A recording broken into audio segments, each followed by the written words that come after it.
У нас очень много говорят о том, что Германия вымирает, превращаясь в халифат, и о том, что это грозит всей Европе. Но почему-то часто умалчивается, что Россия может столкнуться с куда еще более серьезными проблемами, если не принять мер для предотвращения ее исламизации и замещения населения. Это общая для нас и Европы тенденция, но есть и нюансы. Обо всем этом мы поговорим в нашем выпуске. Просьба подписаться на наш канал, чтобы не пропустить новые видео. Начнем с разговора о проблемах в Германии.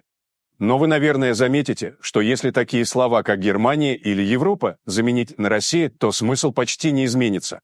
Местами возникает ощущение, что мы говорим о себе.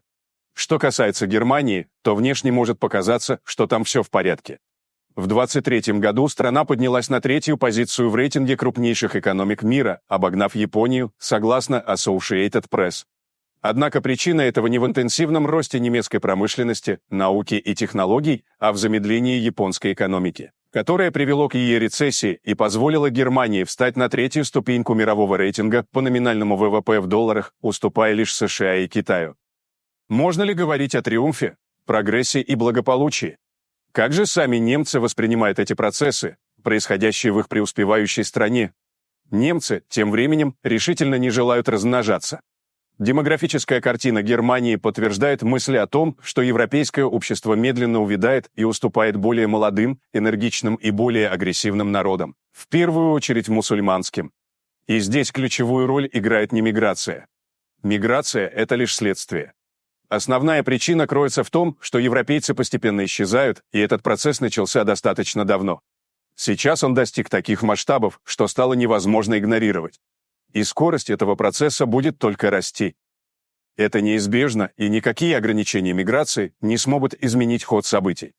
Европа исчерпала свои ресурсы и исчезнет как социокультурное явление не позднее второй половины 21 века, открывая путь для появления новых обществ. Демографическая картина в Германии вызывает тревогу. Уже 3 десятилетия среднестатистическая немецкая семья статистически имеет не более 1,4 ребенка, при необходимом для воспроизводства населения минимуме в 2,1, и эта цифра не превышает 1,5 с 1975 года, когда вопрос миграции только начинал набирать обороты. Кто же подтолкнул немцев к отказу от создания семьи и рождения детей? Мусульмане, которых в то время в Германии было совсем немного? Сегодня более трети взрослого населения Германии не имеют детей, и число молодых немцев, не желающих становиться родителями, продолжает расти. Если в 1992 году бездетными были 10% женщин и 12% мужчин, то к середине 2000-х эти цифры выросли до 15 и 26% соответственно. Согласно исследованию Института социальных исследований Форса, 44% опрошенных утверждают, что можно быть счастливым и без детей, а 29% женщин указывают на высокие затраты на уход за ребенком как на причину отказа от материнства. То есть, говоря простыми словами, дети требуют денег, которые можно было бы потратить на себя. Возрастная структура Германии также вызывает опасения, это структура общества, которая быстро стареет. Чем младше возрастная группа, тем меньше ее численность, и эта тенденция только усиливается. При этом женщины не просто отказываются от рождения детей, выбирая личный комфорт, но и просто некому рожать. Сейчас женщин в возрасте 30-35 лет около 2,5 миллиона, девушек в возрасте 15-20 лет всего 2 миллиона, и их число продолжит сокращаться. Если текущая ситуация не изменится, то уже через 50 лет в Германии будет проживать всего 20 миллионов немцев и 35 миллионов мусульман. И вряд ли к тому времени это будет Германия. Почему? В Европе давно не осталось никакой культуры. Европа – это не комфортные столики в уютных кафе в представлении прекраснодушных мечтателей, а толпы марширующих по улицам агрессивных гомосексуалистов и криминальные банды, контролирующие свои кварталы, без утайки оценивает ситуацию социолог Чернышов. Так называемая толерантность проявляется следующим образом. В середине 2000-х годов наибольшая рождаемость в Германии была в нижнесаксонском городе Клоппенбурге, превышающий среднегерманский показатель почти на 40%. Этот регион преимущественно населен католиками, которые, благодаря своему религиозному воспитанию, упорно отказывались признавать появление третьего пола, привлекательность смены половой идентичности и однополых браков. Этот пример демонстрирует, что именно отказ немцев и европейцев от традиционных духовных ценностей становится истинной причиной исламизации Европы. А исламизация идет полным ходом. Как это будет происходить? Немецкая газета Bild провела исследование и обнаружила, что даже младшие школьники в Германии обращаются к родителям с просьбой позволить им принять ислам, потому что они подвергаются буллингу со стороны своих одноклассников из мигрантских семей или, говоря простыми словами, мусульманские школьники регулярно избивают христианских детей, и школьная администрация не может с этим справиться, потому что тогда придется признать наличие расовых и религиозных конфликтов. Кто из руководства на это пойдет? Карстен Шталь, эксперт по предотвращению насилия и буллинга, подтверждает, что в школах с высокой долей иммигрантов, например, в Северном Рейне-Вестфалии, каждый пятый ученик мусульманин, может сложиться групповая динамика, которая приводит к тому, что ученики приспосабливаются, чтобы избежать маргинализации или ущемления. По его словам, некоторые ученики могут сменить религию, чтобы их приняли или перестали считать жертвами. Вспомним, что в британском Роттерхэме десятилетия полиция игнорировала жалобы родителей на пакистанцев, которые нападали на местных девочек. Там полицейские начальники требовали замять дела, чтобы не быть обвиненными в нетолерантном поведении и не привлечь внимание экстремистских политических групп. Всего подверглись насилию более 1400 детей. В Германии недавно прошло масштабное мероприятие исламистов, в ходе которого было выдвинуто требование установить в стране халифат. Акция была согласована с полицией, и участники, представляющие исламскую религию, настаивали на превращении Германии в исламистскую диктатуру под управлением религиозного лидера, где женщинам, гомосексуалам, христианам, евреям и инакомыслящим не предоставляются какие-либо права. Сейчас в Германии проживает 84 миллиона человек, из которых до 6,5 миллионов – мусульмане. Хотя некоторые демографы утверждают, что число мусульман достигло уже 10 миллионов. Кто следующий? Теперь, с вашего позволения, перейдем к следующей теме нашего выпуска. Сегодня все чаще слышны призывы остановить массовую миграцию в страну из-за опасности превращения России в халифат. Напомним, что халифат – это государство, основанное не на светской конституции с ее современными правами и свободами, а на системе шариата. Противники миграции активно обсуждают эту тему, и их слова подтверждают сами мигранты, которые не против установления такого режима в России. Как мы уже здесь говорили, в Европе проблема аналогична. Поэтому это вопрос сегодняшнего дня. Судя по всему, число иноплеменных в России уже превысило 10%. Как узнать их точное количество, если статистика не раскрывается? Такой способ подсчета есть. Он основан на характере их поведения в нашей стране. Но чтобы избежать обвинений в неподтвержденных утверждениях, обратимся к научному исследованию, проведенному доктором теологии Питером Хэммондом. Он изучал поведение мусульманской общины в стране в зависимости от их численности. Это отражено в его работе «Рабство, терроризм и ислам. Исторические корни и современная угроза». Итак, недавно в Соединенных Штатах была представлена вновь обновленная версия научного труда известного теолога Питера Хэммонда под названием «Рабство, терроризм и ислам. Исторические основы и современная опасность». В данном исследовании автор затрагивает социологические, исторические и религиозные аспекты основных принципов ислама и его роли в мировой истории. Хэммонд утверждает, что ислам не является просто религией или культом. Это целостная, всепроникающая, тщательно продуманная система жизни, которая включает в себя религиозные, правовые, политические и социальные структуры, а также военные аспекты. История демонстрирует, утверждает Хэммонд, что процесс исламизации страны начинается с момента, когда мусульманская община становится достаточно многочисленной и начинает активно отстаивать свои религиозные права и претендовать на привилегии. Когда политически корректное, толерантное и культурно разнообразное общество начинает уступать в этих требованиях, появляются новые тенденции. Рассмотрим его классификацию. Она наглядно демонстрирует, что может произойти с нашей страной в ближайшем будущем, если не принять решительных мер. До 2% от населения на данной стадии мусульмане составляют меньшинство и практически незаметны в общественной жизни, поскольку их количество еще слишком мало. Они живут мирно и соблюдают законы. Их поведение корректно и прилично.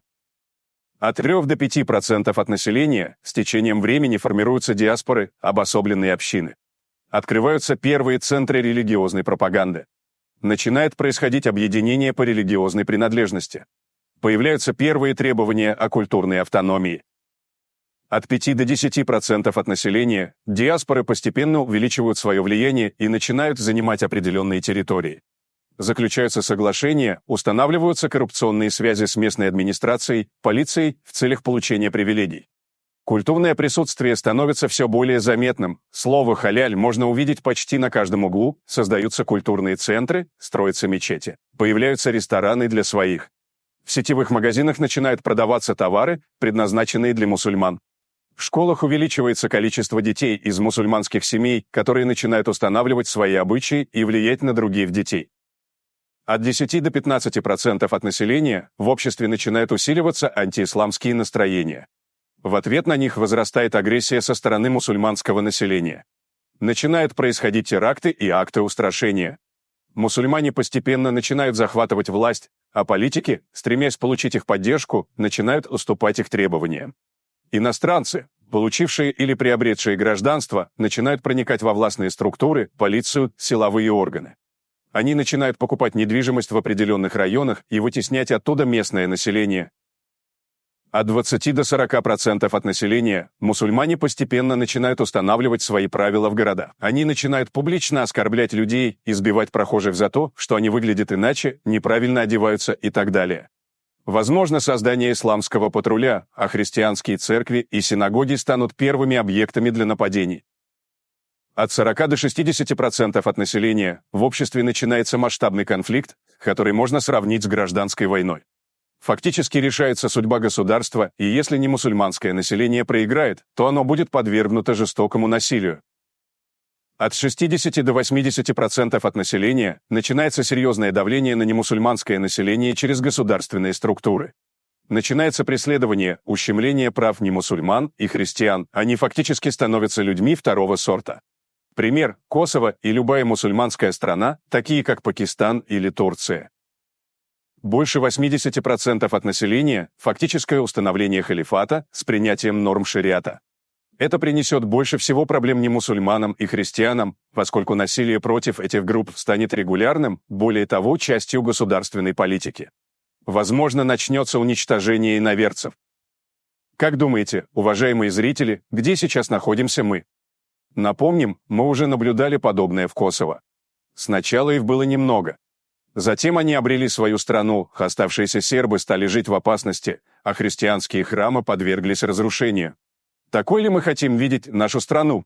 Наверное, мало кто бы хотел такого, но проблема в том, что мы привыкли жить настоящим моментом, не задумываясь о том, что будет завтра или послезавтра. А стоило бы. С другой стороны, общество не в силах контролировать массовый завоз народного населения. Единственный законный способ – это не покупать у них товары и не сдавать им жилье. Но жадность властвует не только среди чиновников и предпринимателей, но и среди обычных граждан. Посмотрите на рождаемость и смертность. Демографическая ситуация такова, что в России не только увеличивается количество мусульман, но и уменьшается количество русских и представителей других коренных народов. Это означает, что доля приезжих из других стран мусульманского населения растет в 2 раза быстрее. Необходимо принять меры как можно скорее, пока не стало слишком поздно. Ведь если доля мигрантов в стране превысит 15%, они будут активно препятствовать любым попыткам изменить ситуацию. Сейчас им это еще не удается, но попытки уже заметны даже невооруженным взглядом. Следовательно, как уже было сказано, можно оценить количество мигрантов в стране. Их уже не менее 10%, и это видно по их поведению, по тому, как они себя ведут в России. Они начинают чувствовать себя хозяевами.